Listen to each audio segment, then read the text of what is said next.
Dangerous Minds is a 1995 American drama film directed by John N. Smith and produced by Don Simpson and Jerry Bruckheimer.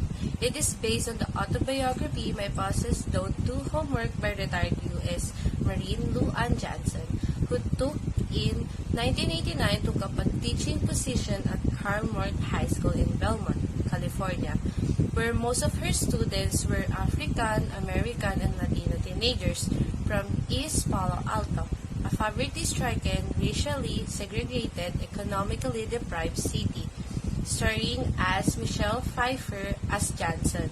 The film was released to mixed reviews but became a surprise box office success in the summer of 1995, leading to the creation of a short-lived television series.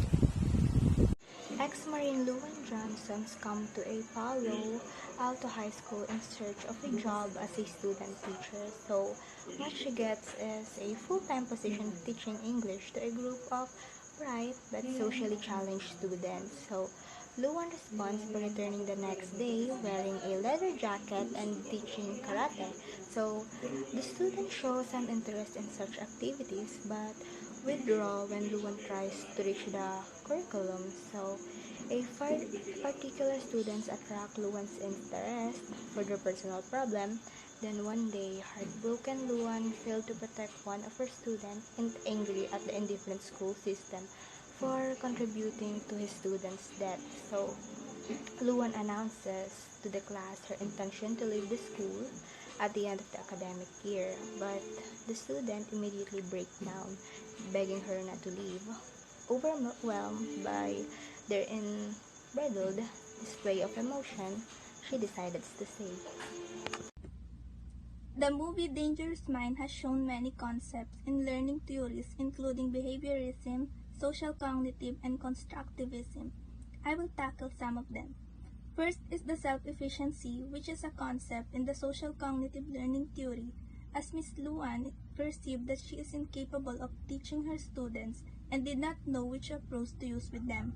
It shows low teacher self-efficiency, which is a concept in the social cognitive learning theory.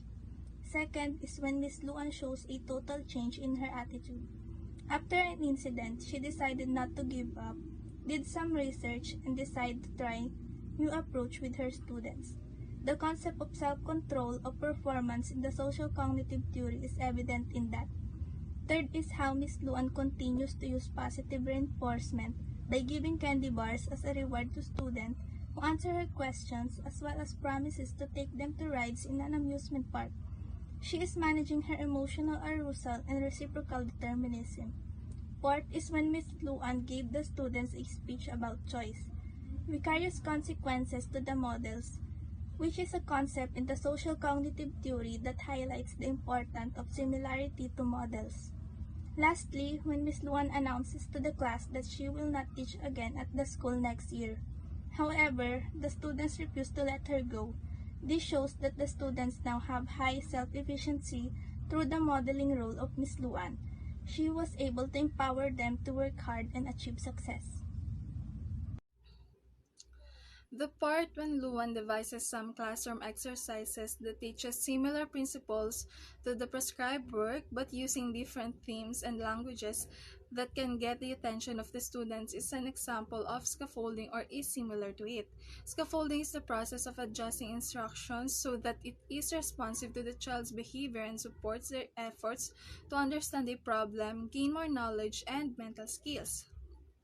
So, according to Vygotsky, children must learn about life from various tutors, or it means we learn about life from our parents and teachers, and that was Lou Ann's role to those students. Since those students came from low-income working class backgrounds, they were involved with gang welfare and drugs. This is why children must grow in a good environment with a partner or tutor that is capable of giving them the right knowledge, someone who can teach or guide them properly. As we can see in the movie, an adult, a newly employed teacher who encounters an unexpected situation at the start of her job. With her students' behavior going out of hand, not listening to her, she thinks of a way in order to convince them into learning the discussion. Based on Vygotsky's sociocultural theory, a child's development or discoveries are guided by adults or skillful teachers. In a situation wherein the young ones doesn't listen or pay attention to learning, as an adult and a skilled tutor, you must find a way to get their attention, conducting different approach into their learning. Although there are some students that their behaviors is not only influenced by their surroundings, but also rooted in the situations of their life that makes them close to other people. In order for them to trust you and open up to you, you must understand their situation, their capacity, and take up an approach on how to guide them and make them realize things.